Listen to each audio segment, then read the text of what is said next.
Hello, everybody, and welcome to the Friday edition of Moohead Radio. Sorry, an hour early today, but like I said, Sunday we're heading on up to Ohio for the summer and for the fall and for the next 6 months. So this is the last show that will be done from this studio for 6 months. And I've got things that I've got to do to get ready, packed up, and ready to roll. So I wanted to do a program, but I didn't want to wait till 5 o'clock because there's other things that I have to do. Consequently, in cases like this, I don't expect any real live viewership.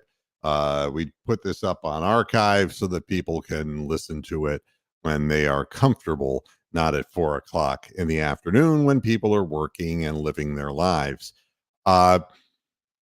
Today's program is going to take a little bit of a turn from the usual bitching, fetching, moaning about Cleveland sports to taking a look at what has happened over the last couple of days.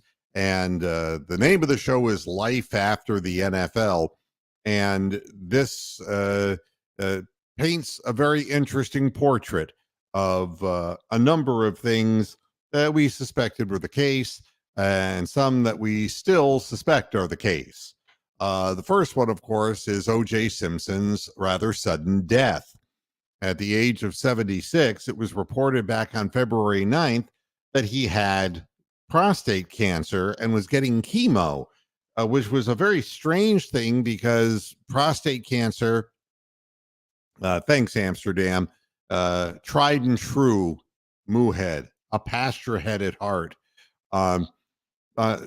Usually with prostate cancer, it gets checked, you know, and you catch it and it doesn't spread real fast. So if you catch it early or relatively early, you have to go through a TERP procedure. There's a whole series of things that they do, but not chemo, for God's sakes. Chemo would indicate that the cancer had gone through his prostate and traveled out into extensive areas through his body, which means that nobody was paying attention. And men get prostate exams all the time, and a professional athlete would have to have had a physician who would let him know if his prostate was growing in size and all of the, PSA numbers and things that they do for guys who are my age, where it's a potential problem.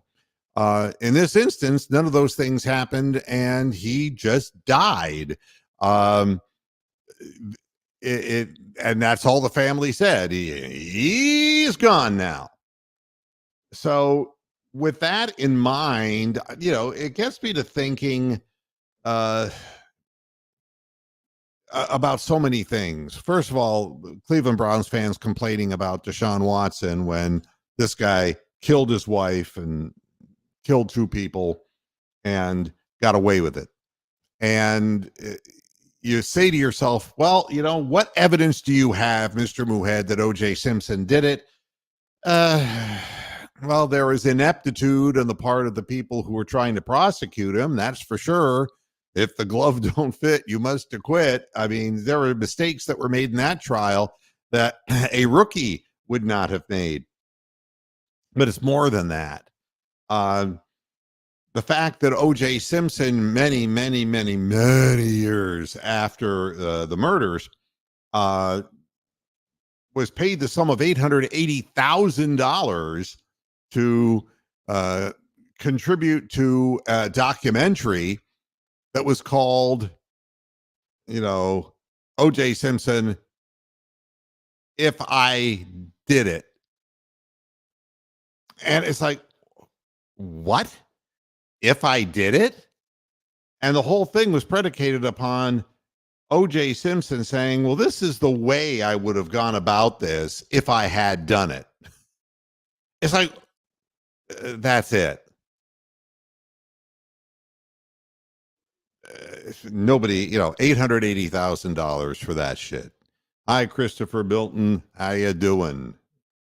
Good to see you here. I give people their just dues. And Amsterdam, thank you. I appreciate your presence here. If I did it, here's how I would have done it, Or if I had to do it over again, I wouldn't have had Kato Kalin at the house, all that shit. And of course, when OJ died, Kato Kalin suddenly starts speaking again. And it's like, I don't want to relive this any more than I want to relive COVID and the pandemic. Make this stop and go away forever. But it does make you wonder. So years afterwards, he avoids prison, which amazed the majority of people. And he ends up in prison for 9 years anyway, because he breaks into a warehouse that has his memorabilia. And he goes, I was just there to take back what was mine. And it's like, no, it wasn't yours. Then I begin to wonder, did he have CTE? Is that what this is about? I mean, it's one thing to murder two people, and that's really just so hard for me to imagine. But to break into a place knowing that you had gotten off the hook for killing two people and bringing the attention of the law back on you, he was going to prison come hell or high water. Why would he do that when he knew the stuff wasn't his? Answer: brain damage. Now, and brain damage, they should change the name of the NFL to brain damage, because that's what happens.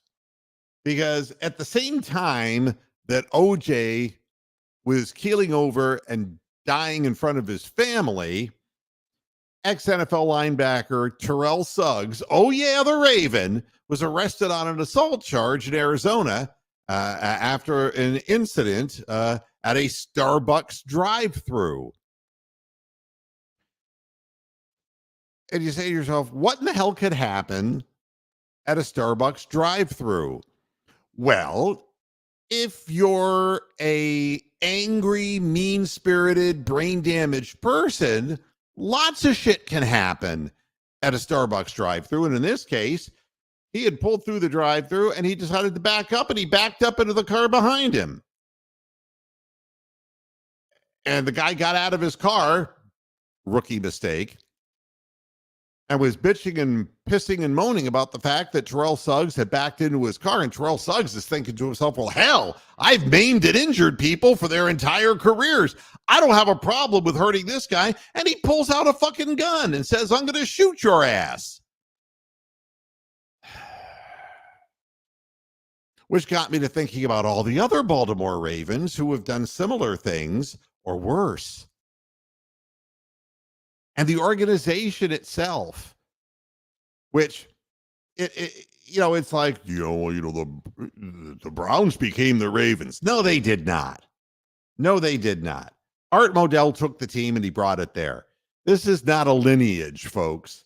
The people who took over, Ozzie Newsome did a great job in the front office general manager capacity. He did a great job. But the people that have coached and the strategies they have implemented are nothing short of criminal. And the fact that Terrell Suggs is no new face to crime. He was busted for an assault in 2003. This guy, bad fucking news. Yet Cleveland Browns fans are focused on Deshaun Watson. These people are beating the shit out of people, pulling guns on them, doing all kinds of shit. And it gets a whole lot worse. A whole lot worse. The Ravens organization, I'm going back in time here. I'm doing a little Michael J. Fox work.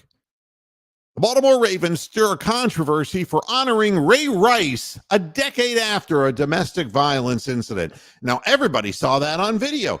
That wasn't something that you could question. That it's like, well, you weren't there, Mr. Moohead, at the Starbucks drive-thru. Well, you didn't have to worry about that because the entire world was there to see Ray Rice knock his girlfriend cold and drag her into an elevator and out by her feet. All right. They honored him as a, quote, legend of the game.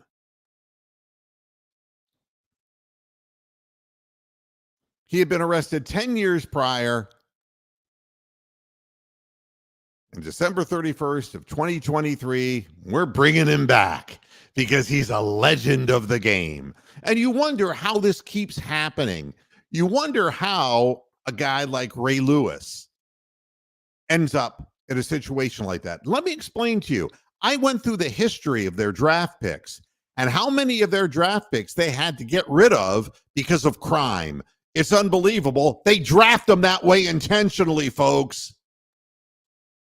They get the meanest, baddest ass people. You know what they say? Well, you go to the combine, you want to find out what kind of character they have. Yeah, they want to find out what kind of criminals they can bring in because they can just tell them to injure people. And that's what they would be doing anyway. And they're getting paid big money to do it playing football.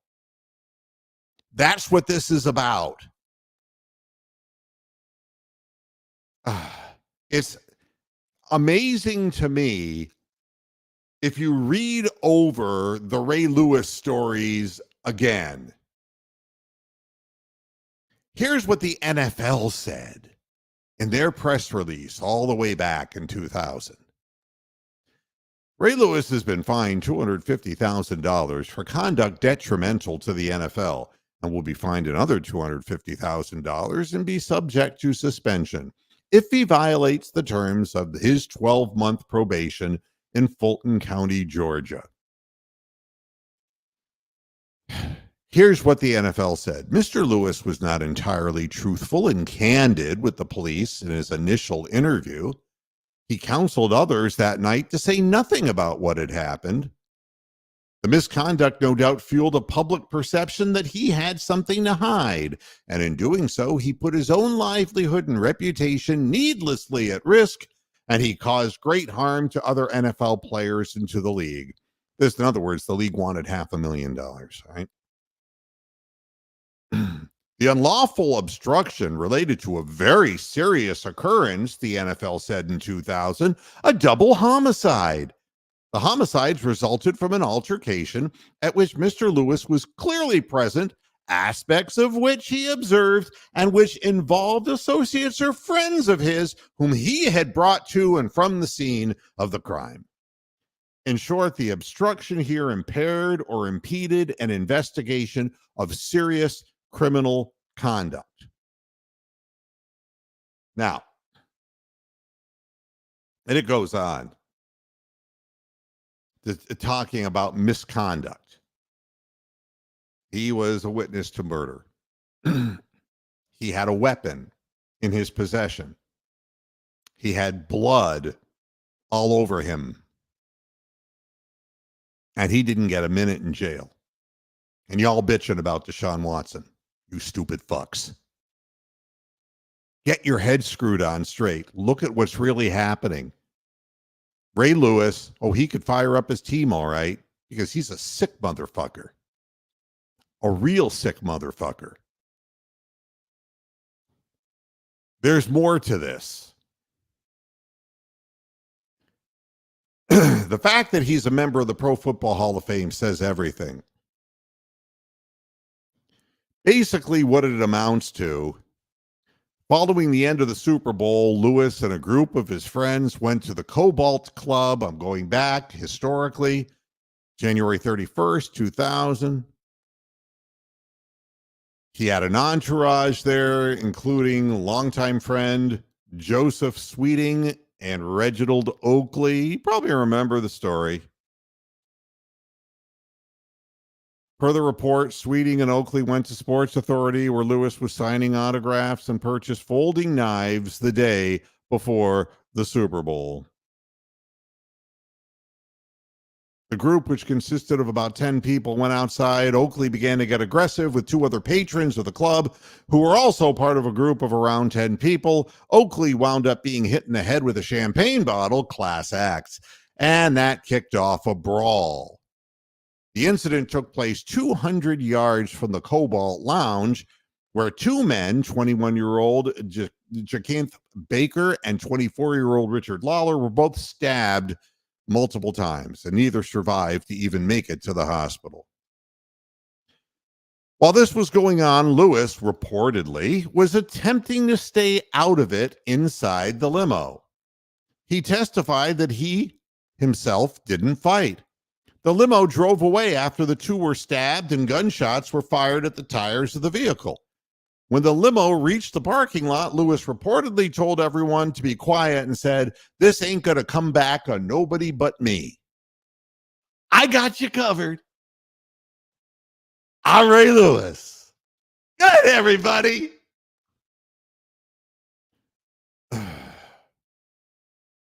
Meanwhile, police found the limo that Lewis left in order to get a cab the hell out of there. It had bullet holes and blood on the inside. How'd the blood get on the inside, huh? The Post noted that the driver of the limo, Dwayne Fassett, was found by police in the lobby of Sweeting's hotel and claimed Sweeting, Oakley, and Lewis were all fighting, and that both Oakley and Sweeting verbally claimed to have stabbed people against whom they were fighting. Blood was found in Ray Lewis's hotel room, but Lewis was not there. It was reported police obtained a knife from the scene that was believed to be one of the murder weapons. Not found by police or anyone was Lewis's suit that he wore that night, which remarkably disappeared and was never seen again. Blood-drenched blue suit. And y'all getting down on Deshaun Watson. Guy was there. And he was more than just there. He was involved in a murder, a double murder. But you see, by the time the trial began, suddenly things changed. People changed their statements and altered their previous testimonies. Fassett, who claimed to police to have seen Lewis fighting, wound up saying, I'm not really sure what I saw, and said definitively he did not see Lewis hit anyone. The Times reported other witnesses as well had different recollections of events, all becoming totally cloudy-brained when asked to remember what had happened. Meanwhile, the guy who tried the case hadn't tried a case in 4 years and totally fucked it up. He made mistakes. He exaggerated evidence. That he would state things that couldn't be proven is what it amounts to, including identifying Lewis as a murderer, saying that Lewis directly assaulted the victims. Before the trial began, the prosecutors began to work on getting Lewis to enter a plea bargain, yada, yada, yada. And the next thing you know, old Jed's a millionaire. Lewis then testified that Oakley and Sweeting got the knives from Sports Authority. He later testified that he saw Oakley punching with the hand that held the knife. But you see, he wasn't there. He was from a distance, like Bette Midler. From a distance, he didn't see too much, especially the fact that he was involved. God. So they get him on obstruction of justice, and he's on the Pro Football Hall of Fame, folks. Lovely, isn't it? But that's the thing that's amazing about the Ravens, you see. Jerome Sapp, defensive back in 2007. Assault. Steve McNair, quarterback. Remember him at the very end. You know what happened to Steve McNair. BJ Sams, a DUI for the second time in 14 months. Corey Fuller, a defensive back. Gambling and gun charges. Jamal Lewis, God only knows. Conspiracy to possess cocaine with the intent to distribute. Terrell Suggs, there he is, back in 2003. Felony aggravated assault in Phoenix. He's a repeat performance, man. Cornell Brown, linebacker, possession of drug paraphernalia. Chris McAllister, a cornerback in 2001. disturbing the peace after getting in an argument with a flight attendant over seating arrangements. Leon Searcy, the offensive lineman, domestic violence. This is all Raven stuff, man. Chris McAllister, a second time. Possession of marijuana. And of course, Ray Lewis. And there's plenty more. Plenty more. 387, to be exact, since the year 2000. 387 Baltimore Ravens have committed crimes.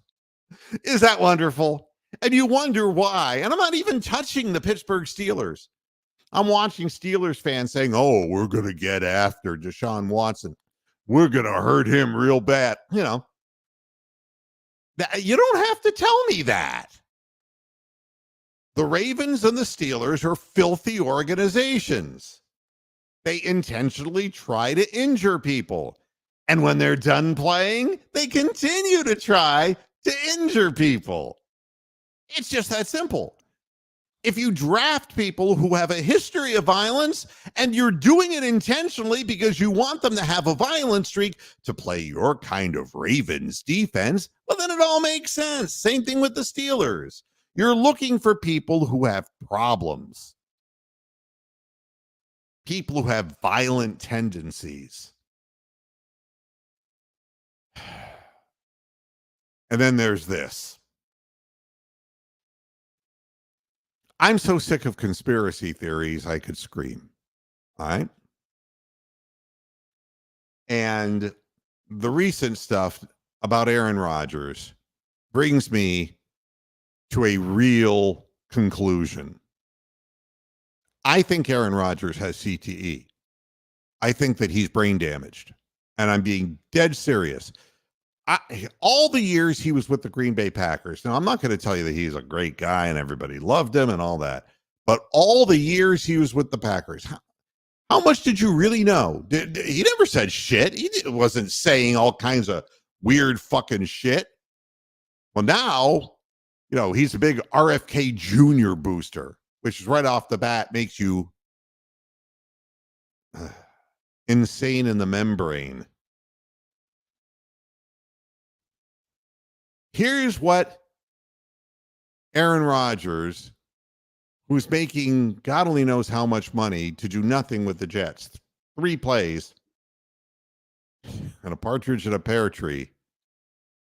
Now that he's got the money and the guaranteed money, and y'all talking about Deshaun Watson, here's what Aaron Rodgers, who has got, the Jets have gotten 0 return and will get 0 return because this guy's sick. All right. The two-party system that we have in place doesn't work. It hasn't been working really since John F. Kennedy was in office. And we need somebody who's willing to lay it on the line. And that's what I love about Bobby. No, Bobby got shot in the head and dead. All right. The guy who's masquerading as RFK and using pictures of the Kennedys in silhouette, he is fucked up. He's brain damaged himself. All right. But that's what Aaron Rodgers loves about Bobby. Think about it. They killed his uncle. They killed his dad. And we know the CIA was involved, right? I mean, they can't declassify it. We know the FBI was involved. It's like, you know, here come the, you know, conspiracy theories. I get it because everyone's doing it. So Bobby loses his uncle. This is a quote from Aaron Rodgers. Bobby loses his uncle, JFK, his father, RFK. His cousin dies in a plane crash when he was running against Hillary Clinton. Now, wait. Now, wait here. JFK Jr. died in a plane crash, but he wasn't running for office and he wasn't running against Hillary Clinton. What the fuck is he talking about?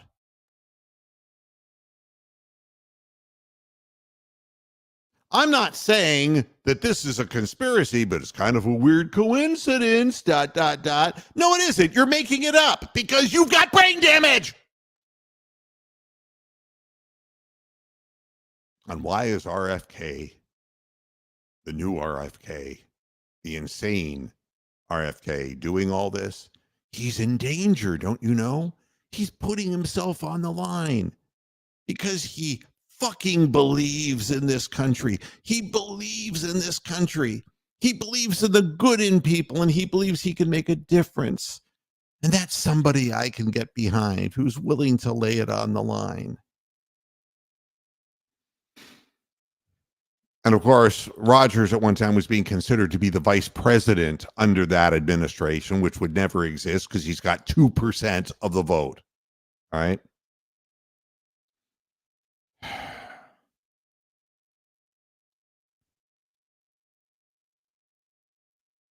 He also believed that the Sandy Hook shooting was an inside job.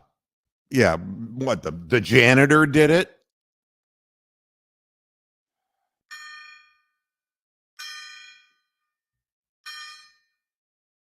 For who the bells toll. CTE, folks. The only thing I can tell you is the sheer number of football players who end up turning around, turning the gun on themselves and killing themselves, you know, Junior Seau style and Dave Dewerson style. A lot of it. Aaron Hernandez style. This isn't a person who should be playing football, let alone you want to talk about giving somebody money for something that they can't do. Aaron Rodgers is crazy. He's brain damaged. Somebody has to step forward and say, you know, we can't donate your brain yet, but we'd like to. But maybe you should feel sorry for him. Maybe he just doesn't know any better because he's taken too many hits and it's just been too long a period of time. Every person has their own limit to what they can take. Now, does that exonerate O.J. Simpson? No. But if you're crazy enough to honestly make up stories about a guy getting into a mysterious plane accident because he was running against Hillary Clinton when he wasn't running for any office, let alone against Hillary Rodham Clinton, he doesn't know any better. And maybe O.J. Simpson didn't know any better. You get to a point where who in the hell knows? You break into a warehouse and you think the shit's yours and it's not. Get something stuck in your head and you can't get it out. Life after the NFL, folks. But the one thing that's unmistakable, and I'll do research on the Steelers too, the Ravens are intentionally drafting people who are criminals, people who have criminal tendencies. So much so that they've given up on draft picks because of it. Because they did things that they knew even they didn't want to be involved with. Hey, Hammer Time, what's up? Hey, I just got a message on my phone, other than the fact that you're on here, that the Cleveland Browns just traded offensive tackle Leroy Watson the fourth to the Titans for a 2024. Wait. Don't tell us what. Wait. Leroy Watson. Okay, go ahead. I had to. For who? It was either going to be that for a 7th round pick, but my thing was I was going to say, I just thought they were going to go for Randy Watson. That boy can sing. Sexual chocolate. Oh my God. Yeah, I know. It's so I funny. just saw that. I'm like, they traded who? What? Sexual chocolate. And what, a bag of Skittles? What?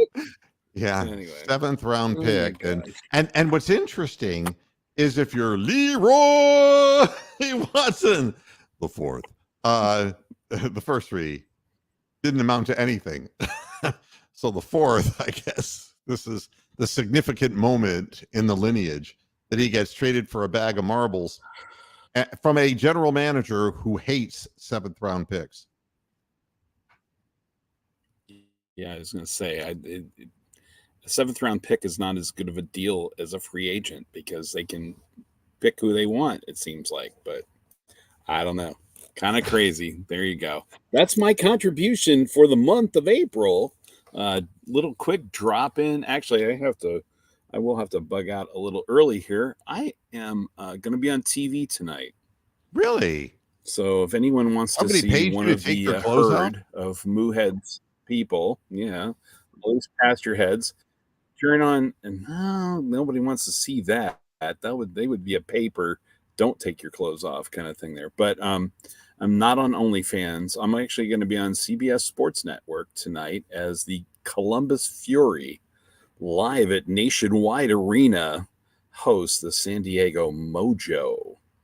What are you And going I to be will doing? be at the table in a very bright yellow jacket looking like the world's largest minion. That What are is you going my to be doing? uniform. It is frighteningly bad. I'm one of the scorers. Ah, I score for the team. So, but they're actually on network television. Well, cable network television. The Ocho, I think, whatever. But yeah, they have had all their matches on YouTube. This one is the first one live on CBS. So, if the score's wrong, the entire crowd of however many thousand will be there will be yelling at me if I screw something up. So, wish me luck, people. Here we go. yeah, we have Break a leg tremendous, and not on the way into the delay facility. between you and I. This is going to be impossible to carry on a conversation. I think maybe it's because you don't have a headset. I don't know what it is, but there's a huge delay.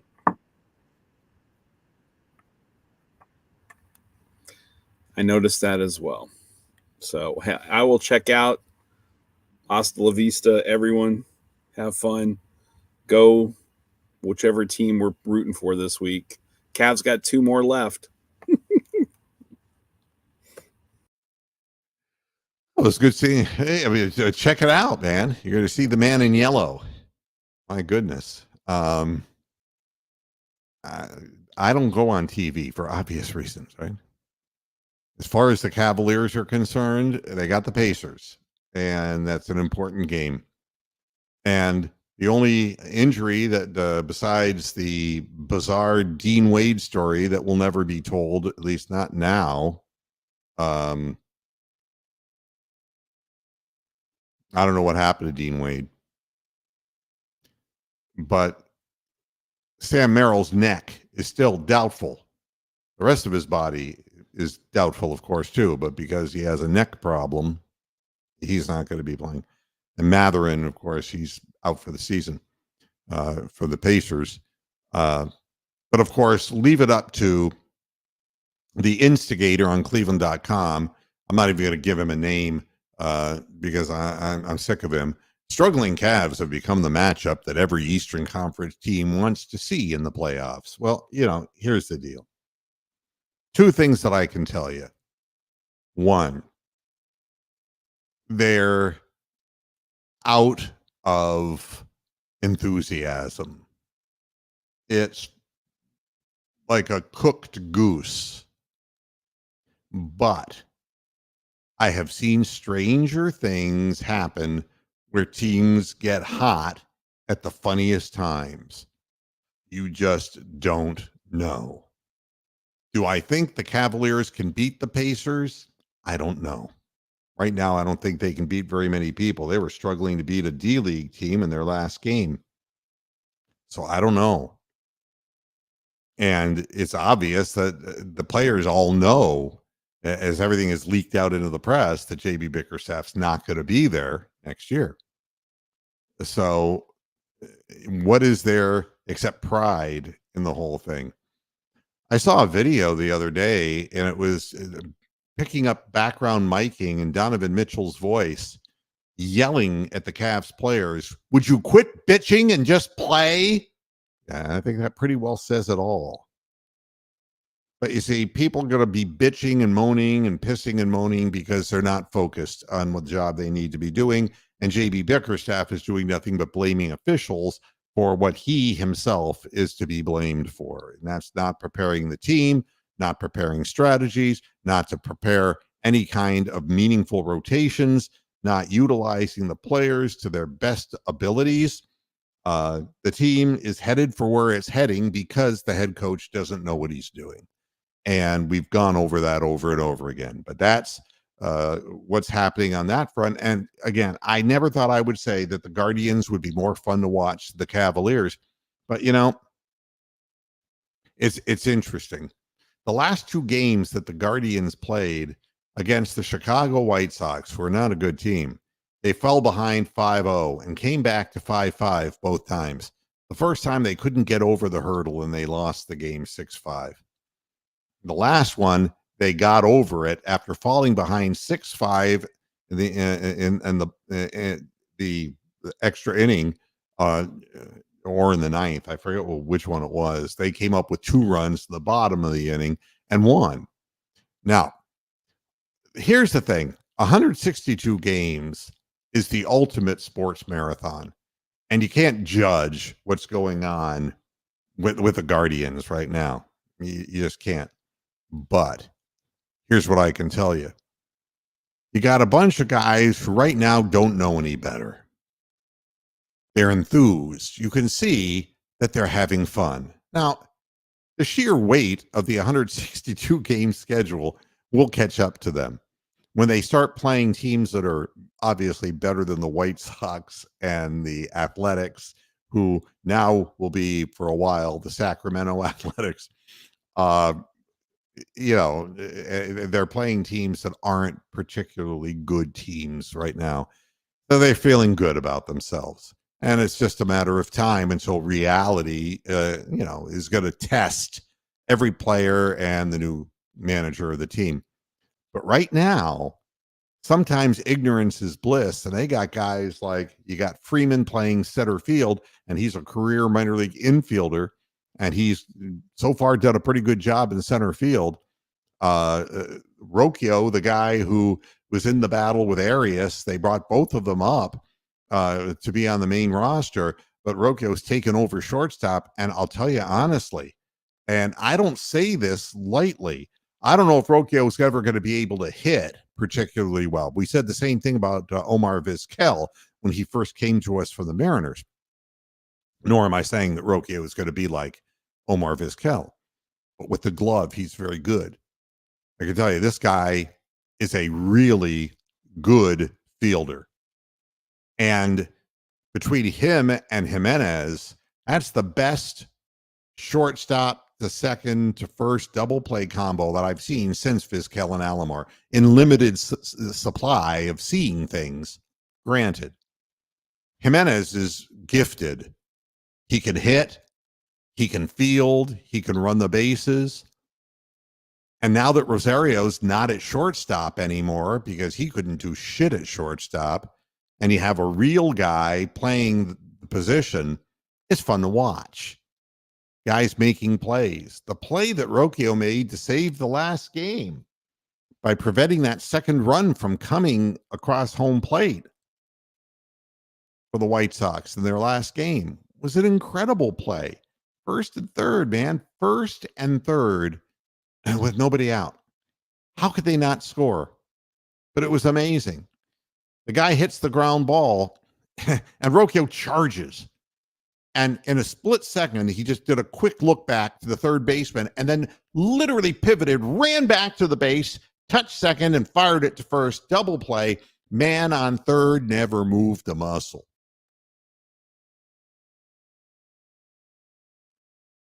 So, Ron, I take it, is tonight's game postponed? Because I know that we're playing the Yankees, it seems to me. And I've seen that the postponement would be likely due to weather up there. Yeah, the wind was blowing, 30, 40 miles an hour, very close to my home up there. So, oh, did you? Well, thank you.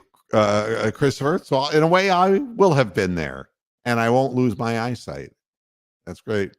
Yeah, that's what I'm hearing is that that there. Yeah, gale warnings. Yeah, it does. You don't get that kind of wind that but it's been raining. Yeah, so that's where I'm heading on Sunday. I'm hopping in a plane and with rocks, and we're coming to Ohio. So hopefully the weather will quiet down for us. But the Cavaliers will be playing, so at least one of our teams, unlike yesterday where neither team played, we're going to have the Guardians are going to face a good team in the Yankees, and they're going to get an idea of what it takes. And but they believe, and that's the point. Right now, the Cavaliers don't believe, and it's sad. Because by the time you get to the end of the season, they've lost all faith in the head coach completely, of the system that he's running. And it's an unfortunate thing. And you hate to see it because there's talent on this Cavaliers team, enough to win the number of games they've won when they were miscoached. But it's going to be a tumultuous offseason because of the uncertainty of Donovan Mitchell's situation. And with the upheaval of Bickerstaff and bringing in a new coach, it's going to be a very interesting to see what happens. But nobody, obviously Cleveland.com wants to get people all riled up. But no, I don't expect the Cavaliers to do anything in the playoffs because they have no enthusiasm, no belief, and the press is saying that they're just desperately trying to avoid the New York Knicks. Well, look, the New York Knicks aren't that good. That was last year, and every year is different. I don't think that the Knicks own the Cavaliers. I think any team that's physical owns the Cavaliers because the Cavaliers' minds are in absentia. Their spirit is just drained. So, we'll see what happens against the Pacers, but I don't think it's going to be particularly good. And if they don't win out, then there's going to be issues. They're not even clinched to be one of the top 6 teams. So they got to win these home games. They got to figure out a way. It was nice to see in the last game that Donovan Mitchell had the mask off, and he looked a little bit more like Donovan Mitchell, getting 28 points in 27 minutes. It's like, okay, that I can live with. But still a lot of question marks about why this team is unable to rebound. Why they're giving up so many offensive rebounds to so many people, and it's so many different teams, and it's just a lack of effort. They're just not driven. And of course, and you have a head coach who pisses and moans about officials not calling fouls. Well, those fouls will not be called in the playoffs. That I can tell you. The game gets twice as physical in the playoffs. And if the Cavaliers can't handle that kind of physicality, they're going to be in the wrong place at the wrong time. That's really that simple. Well, I've said everything I wanted to say today, and I urge you to all look up the history of the draft picks and players who have gotten in trouble with the law, who played for the Baltimore Ravens, then join me, looking up the Steelers as well. This is not a conspiracy theory. This is something that's on the books, on the records that you can read and see with your own eyes. As for Aaron Rodgers, I'm not hoping that he has CTE, but I really wonder, when a guy's 40 years old and he's, played as long as he has, and his behavioral, aspects have changed so radically, I really seriously wonder if something's wrong with him. And I don't want that to be the case because it's a dreaded, horrible disease. It's a bad thing. So thanks, everybody, for tuning in to this edition of Moohead Radio. I'm going to be back, like I said, in Ohio on Sunday. On Monday, let's see if I can get my studio up and running, and I'll let you know via Twitter and on social media what time the program, if there is going to be one, and what time. I hope to see all of you up at Ohio, and maybe even I can deliver a live program from some destination in Northeast Ohio where some of us can all get together and get to meet one another. I think that might be a real fun thing. Thanks, everybody, for tuning in, and until next time, hasta la vista, Pastureheads. Good night.